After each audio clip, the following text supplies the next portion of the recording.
Today in Warsaw, Poland, the United States is leading a first-ever conference on Middle East security, with more than 60 countries in attendance. Secretary of State Mike Pompeo is the conference's co-host. Earlier today, he visited U.S. troops stationed in northeast Poland near the Russian border. He then attended a meeting on the war in Yemen that included officials from Saudi Arabia and the United Arab Emirates, which are leading a coalition fighting Iran-aligned rebels in that country. U.S. officials are discussing multiple topics, but the focus has overwhelmingly been Iran. I spoke to the Secretary of State from Warsaw just a short time ago. Secretary Mike Pompeo, thank you very much for joining us. You are in Poland for a meeting to discuss the future of the Middle East. What do you want to come out of this meeting? Well, Judy, thanks for having me on this show. I appreciate the opportunity to speak with your audience. We've gathered 70 nations to talk about how we achieve Middle East stability and prosperity and peace. As you know, this region is fraught with risk, and we will spend tomorrow, we spent a good part of tonight talking about the various risks and how this coalition, how different countries from every continent, save for Antarctica, can come together and deliver on Middle East peace. We hope to walk away from here with a number of ideas and plans. We hope to have follow-up meetings where we can truly begin to deliver on something that the Middle East certainly needs and the world will benefit from as well. So we are told that a number of key Middle Eastern and European officials decided not to attend. There are some countries represented at a lower level. How does that affect your ability to move this forward?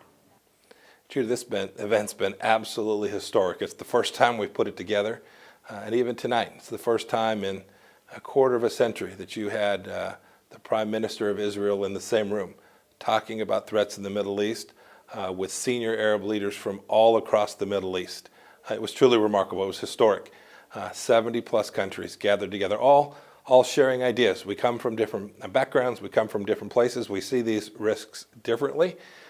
But tonight, I think we began a conversation which will lead to really good outcomes all across the Middle East. You mentioned the Prime Minister of Israel, Mr. Netanyahu. He just a short time ago was quoted as tweeting that the countries were there to discuss their common interest of war with Iran. They later changed the wording to say common interest of combating Iran. But is that the focus? Well, it may not surprise you, Judy. I was out with American soldiers on Freedom's Frontier today. I didn't have a chance to spend a lot of time on Twitter, so I haven't seen those remarks. No, this gathering is certainly about Middle East peace and stability. You can't talk about that without talking about the threat from the Islamic Republic of Iran, whether it's Hezbollah, Hamas, the Houthis, I call them the three H's, whether it's their work against the Iraqi government, trying to harm the independence and sovereignty of Iraq, whether it's what they're doing in Syria today. There are shared interests there between the Saudis, between the Emiratis, between the Bahrainis, the Jordanians, the Israelis. All understand that their nations are at risk from Iran, and the Europeans heard tonight as well. Their nations are at risk as well. Iran is conducting an assassination campaign throughout Europe. This is a global phenomenon. The threat from Middle East instability is real, and you can't possibly talk about it without talking about the enormous influence that Iran has had in the Middle East, none of which has been for good. Well, Mr. Secretary, we know you've appealed directly to the people of Iran, but a question that's been raised is how can you expect them to support this when many of them wanted that nuclear agreement to go forward? Many of them just don't want to be seen as supporting the U.S. right now. How is that a tack that you think you can count on? Oh, Judy, we don't expect the Iranian people to support the U.S. We expect them to take care of their own country. We hear from Iranians all the time at the United States State Department.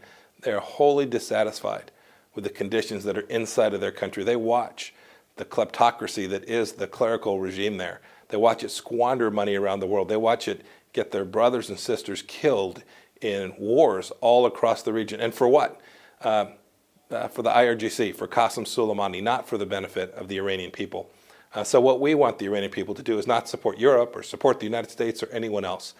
We want the Iranian people to have the opportunity to live in a prosperous, peaceful society, and one that is controlled by their desires, their wishes. And if we can get that, I am very confident that these behaviors that we see in Iran will change dramatically. One other question, Mr. Secretary, about Iran, and that is, it's been pointed out that the U.S. singles out human rights abuses in Iran, but does not do so with regard to countries like Egypt, like Syria, like Saudi Arabia, and the United Arab Emirates. How do you reconcile that? I mean, Judy, your statement's just false. You reconcile it by going and looking at our record. Well, we've made very clear that the failure to observe the most basic fundamental human rights, treating human beings with the dignity and respect to which they're entitled by nature of their humanity, the United States calls that out wherever we find shortcomings, whether that's the Muslim Uyghurs that are being held in detention camps in China, or what's happening in Iran, or any other country where we find it, North Korea, the list goes on. The United States is very consistent. We're asking every nation to treat their people with the basic human rights to which each of us is entitled. Well, one of the countries that conversation has led to has to do with the war in Yemen. And you may know that just a short time ago, the U.S. House of Representatives, where you previously served, passed a bill basically saying that the U.S. can no longer put money toward the military effort, the Saudi-led coalition in Yemen. Is this how much of a rebuke, of a setback is this to the president? Well, look, members of Congress, I was one, they get to vote the way they want to vote and pass resolutions that they want to pass. That's certainly their right. You should know that we listen to them. I meet with senators and members of the House of Representatives all the time. I talk to them about a range of issues, and we certainly hear their voice with respect to Yemen. But you know, just tonight, Judy, I was with foreign ministers from the Emirates, the Saudis, and Britain, the UK. We met with Martin Griffiths from the UN, who's working to solve this problem in Yemen. We have three problems really. The first problem is Al-Qaeda. Still there, the United States is doing its best to take down that terror threat. The second problem is Iran, continuing to fund the Houthis. If you want to know who's caused the humanitarian crisis in Yemen, you need look no further than the Islamic Republic of Iran. Judy, for example, how many dollars has Iran provided for humanitarian assistance in Yemen? I can tell you. Do you know? I don't know. It's zero. How much money have the Emiratis and Saudis provided? The Americans, the Brits, the Saudis, and the Emiratis are doing everything we can to take down the threat from the humanitarian crisis in Yemen, while Iran fuels it. It provides missiles to the Houthis that they launch into airports in Saudi Arabia and the Emirates. These are the challenges in Yemen. These are the challenges that this administration is determined to push back against, and we're going to keep at it. And we assume this legislation will go on to the Senate, which passed similar language not very long ago. So we'll watch to see what happens. Just finally, Mr. Secretary, I want to take you to North Korea, which of course is another major focus of yours with this upcoming meeting between President Trump and the North Korean leader Kim Jong-un. There are reports now that the International Atomic Energy Agency may be allowed back into North Korea. Can you confirm that? No, ma'am. I can't confirm that for you this evening.